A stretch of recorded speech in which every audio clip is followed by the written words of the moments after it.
کی رضامندی کو سامنے رکھ کر کرتا ہے تو وہ خالق کا بندگی کرتا ہے کہ میں نے خالق کی رضامندی کو سامنے رکھا.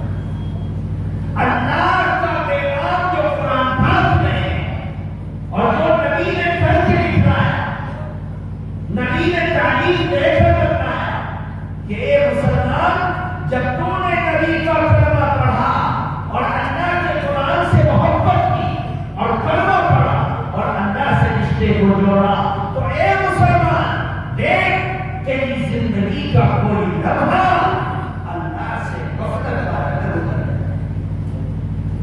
کیونکہ تو اگر غفلت والی زندگی گزارے گا تو تیری زندگی بیکار ہو جائے گی. اللہ تعالیٰ نے انسان کی زندگی کے مراحل کو بیان کیا. کیف تکفرون باللہ وکنتم امواتا فاحیاکم، تم اللہ کا کیسے انکار کرتے حالانکہ تم کچھ بھی نہیں تھے، ایک بے جان چیز تھی. اللہ تعالیٰ نے اس کو ایک تقدیر کے تحت ماں کی کوکھ میں تمہیں پیدا کیا اور 2.5 مہینے کے بعد تمہارے اندر گوشت کے لوتھڑے میں اللہ تعالیٰ نے دل رکھا اور اس دل کے اندر دھڑکن دی اور دل دھڑکنے لگا، پھر آنکھ بنائی، کان بنائے، زبان بنائی، ہونٹ بنایا اور ہاتھ بنائے، پیر بنائے اور سارا خوبصورت انسان بنا کر اللہ تعالیٰ نے ماں کے پیٹ سے اس کو پیدا کر دیا. تم کچھ بھی نہیں کیا اپنے بدن،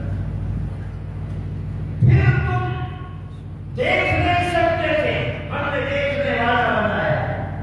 تم کھا نہیں سکتے تھے، ہم نے کھانا سکھلایا.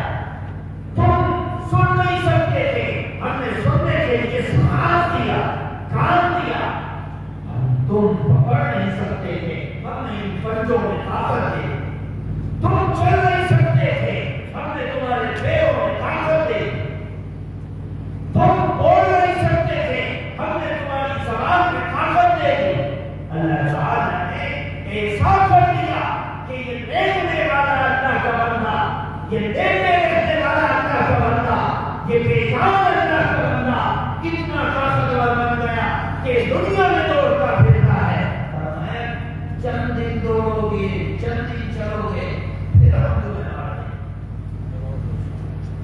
جو کوئی نہیں ہو، پھر اللہ تعالیٰ قیامت کے دن سور پھونکے گا اور فرشتے کو بھیجے گا اور جو فرشتہ آئے گا زمین پر سور پھونکے گا، ایک سائرن بنے گا جس سے زندوں کو مار دیا جائے گا اور ساری دنیا ختم ہو جائے گی.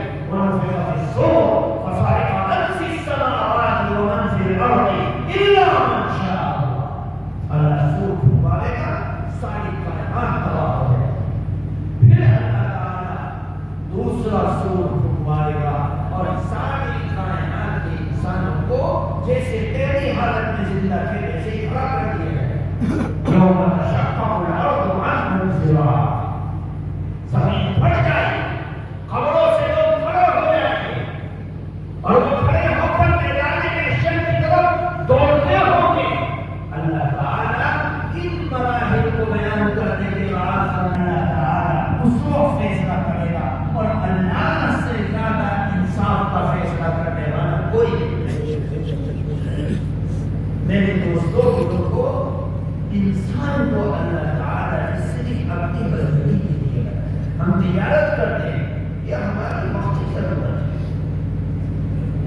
ہم کھیتی باڑی کرتے ہیں، یہ ہماری وقتی ضرورت ہے. ہم کپڑے تیار کرتے ہیں، یہ ہماری وقتی ضرورت ہے. اصل مقصد ہماری زندگی کا صرف اور صرف یہ ہے کہ ہم اپنے پروردگار کی بندگی اور عبادت میں اپنی زندگی کو گزاریں. میرے دوستوں کو اب بندگی اور عبادت کیسے کی جائے؟ مسلسل متواتر 23 سال تک ترتیب. جب ضرورت آئی کبھی ایک سورت، ایک آیت، چند آیتیں، چند رکوع اللہ کی طرف سے اتر گئے. ان قرآن پاک کی آیتوں میں اللہ تعالیٰ نے سارے دین کو رد دیا.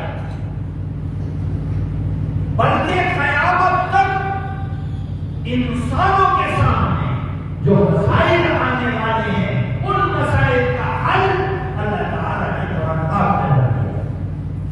لیکن قرآن پاک کی ان آیتوں میں بہت سی چیزیں واضح ہیں. اللہ نے واضح کر دیا. بہت سی چیزوں کو اللہ تعالیٰ نے چھپا کر رکھا اور ان کی وضاحت نبی پاک صلی اللہ علیہ وسلم سے کروائی. جو آیتیں واضح ہیں، جو احکامات واضح ہیں، ان واضح احکامات میں اللہ تعالیٰ نے چند مسائل کو رکھا، جیسے سود کے مسائل ہیں، جیسے غیبت کے معاملات ہیں، اس کی نجاست ہے، وراثت کے مسائل ہیں. ان کو واضح طور